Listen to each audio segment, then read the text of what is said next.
இயேசு உங்களை நேசிக்கிறார். இந்த நாள் வேதாகம தியானத்திற்கு உங்களை அன்புடன் அழைக்கிறேன். கிறிஸ்து இயேசுவுக்குள் தேவன் அழைத்த பரம அழைப்பின் பந்தய பொருளுக்காக இலக்கை நோக்கி தொடருகிறேன். பிலிப்பியர் 3:14. வேட்டைக்காரன் ஒருவன் சிறந்த இனத்தைச் சேர்ந்த நாய் ஒன்றை வளர்த்தார். சிறு வயது முதல் மான் வேட்டையாடுவதற்காக பயிற்சிகள் பல கொடுத்தான். வேட்டை நாய் வளர்ந்தது. சிறு சிறு வேட்டைகளில் பயிற்சி எடுத்து பின்பு மான் வேட்டைக்கு பயன்படுத்தப்பட்டது.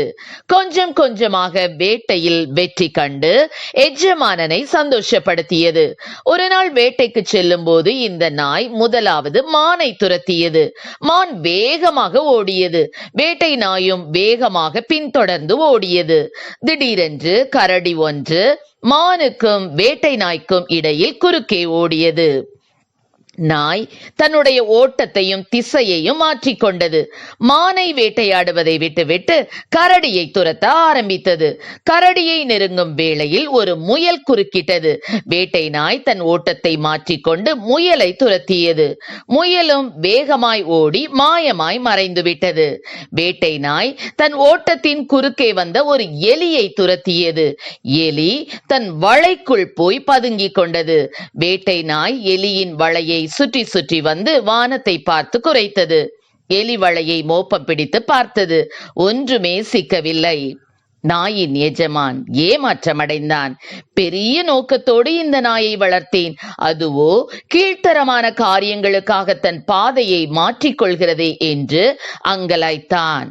ஆம், என கருமையானவர்களே, வாழ்க்கையின் குறுக்கீடுகள் நமது தரிசனத்தை தவிடு பொடியாக்கிவிடக் கூடாது. மேலான தரிசனத்தோடு அழைக்கப்பட்ட பலர் கீழான காரியங்களுக்காக தங்கள் வெளிப்படுத்தல்களை மண்ணுக்குள் புதைத்துவிடக் கூடாது. அப்போஸ்தலனாகிய பவுலுக்கு கிடைத்த வெளிப்படுத்தல்கள், தரிசனங்கள் இன்று நம் எல்லோருக்கும் கிடைக்க வேண்டும். பிலிப்பியர் 3:14 தன்னுடைய அழைப்பு உன்னதமானது, மேலானது என்கிறார். எனவே மேலான காரியங்களுக்காக வாழ்ந்தார், ஊழியம் செய்தார். பவுல் மூலம் எருசலேம் முதல் இல்லிரிக்கம், அதாவது இத்தாலி தேசம் வரைக்கும் எழுப்புதல் அக்கினி பற்றி எரிந்தது. எழுப்புதலுக்கு தடையாய் இருப்பவர்கள் வெளிப்படுத்தல் மற்றும் தரிசனம் இல்லாதவர்கள்தான். வெளிப்படுத்தல் இல்லாத ஊழியம் வனாந்திர வாழ்க்கை போலத்தான். தாவீது சீயோன் கோட்டையை பிடிக்க போன போது குருடரும் சப்பாணிகளும் தடுத்தார்கள். ஆவிக்குரிய கண்கள் இல்லாதவர்கள் குருடர்கள். தேவ ஆவியின் வெளிப்படுத்தல் தரிசனம் இல்லாதவர்கள் குருடர்கள்தான். எழுப்புதலை பற்றிய தரிசனம் வெளிப்படுத்தல் பெறாதவர் ஆவிக்குரிய சபைகளின் சப்பாணிகள்தான். ஆவிக்குரிய சப்பாணிகளும் எழுப்புதலுக்கு தடை கற்கள்தான். தேவ ஊழியத்தை செய்ய நேரம் இல்லாதபடி நாம் உலகத்துக்கு அடுத்த காரியங்களில் சிக்கிக்கொள்ள கூடாது. ஆனாலும் தாவீது தேவனுக்கு பிரியமானவனாய் இருந்தபடியால் சீயோன் கோட்டையை பிடித்தான். நாமும் இந்திய தேசத்தின் விக்கிரக கோட்டைகளை அழித்து நம் தேசத்தை கிறிஸ்துவுக்கு சொந்தமாக மாற்றுவோம். தரிசனத்தை தவறவிடாமல் குறிக்கோளோடு செயல்பட்டு இந்தியாவில் எழுப்புதல் அக்கினி பற்றி எரிய தீவிரமாய் செயல்படுவோம்.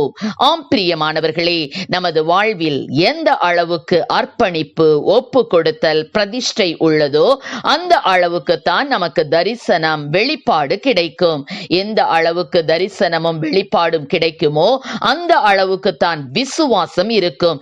எந்த அளவில் நாம் விசுவாசிக்கிறோமோ அந்த அளவில் தான் நமது வாழ்வில் தேவனின் கிரியைகளும் அற்புதங்களும் நடக்கும். தன்னை முற்றிலுமாய் தேவனுக்கு அர்ப்பணிக்கும் ஒருவனை கொண்டு தேவன் எந்த அளவில் கிரியை செய்வார் என்று அளவிட்டு கூற முடியாது என்கிறார் தேவ மனிதர் வில்லி பிரே. அழைத்த தேவனின் நோக்கத்தை தவறவிடாமல் கர்த்தருக்கென்று செய்த பிரதிஷ்டையை, அர்ப்பணிப்பை இன்றைய பொழுதுபோக்கு அம்சங்களான முகநூல், ட்விட்டர், வலைத்தளங்கள் ஆக்கிரமித்து திசை திருப்பி விடாதபடிக்கு விழித்திருந்து நம்மை காத்து கொள்ள வேண்டும். ஆம் பிரியமானவர்களே, தேசத்தில் தேசத்தில் எழுப்புதல் உண்டாக தேவன் நம்மையும் அப்பொழுதுதான் வாய்க்காலாக எடுத்து பயன்படுத்துவார். கர்த்தர் நம்மை ஆசீர்வதிப்பாராக. ஆமென். ஜெபம். எங்களை அதிகமாக நேசித்து நடத்துகிறீங்க அன்பின் பரலோக பிதாவே, இந்த நாளில் உங்களுடைய பிள்ளைகள் ஒவ்வொருவருக்கு ஆண்டவரே அப்பா தரிசனங்களையும் குறிக்கோள்களையும் வெளிப்படுத்தல்களையும் என் தேவனில் கொடுத்தப்பா எங்கள் தேசத்தில் எழுப்புதலை கொடுக்க வேணுமா ஜெபிக்கிறோம் ஆண்டவரே. மேலான தரிசனங்களை பெற்றுக்கொண்ட ஒவ்வொருவரும் அப்பா அதை நோக்கியே கர்த்தாவே ஸ்தோத்திரப்பா செயல்பட கிருபை செய்வீராக ராஜா. ஆண்டவரே ஸ்தோத்திர ஸ்தோத்திர கிறிஸ்து இயேசுவுக்குள் தேவன் அழைத்த பரம அழைப்பின் பந்தய பொருளுக்காக இலக்கை நோக்கி தொடர்ந்து ஓடி கர்த்தாவை பெற்றுக்கொள்ளக்கூடிய கிருபைகளை கொடும். ஆசீர்வதியும். இயேசுவின் நாமத்திலே ஜெபிக்கிறோம் நல்ல பிதாவே. ஆமென்.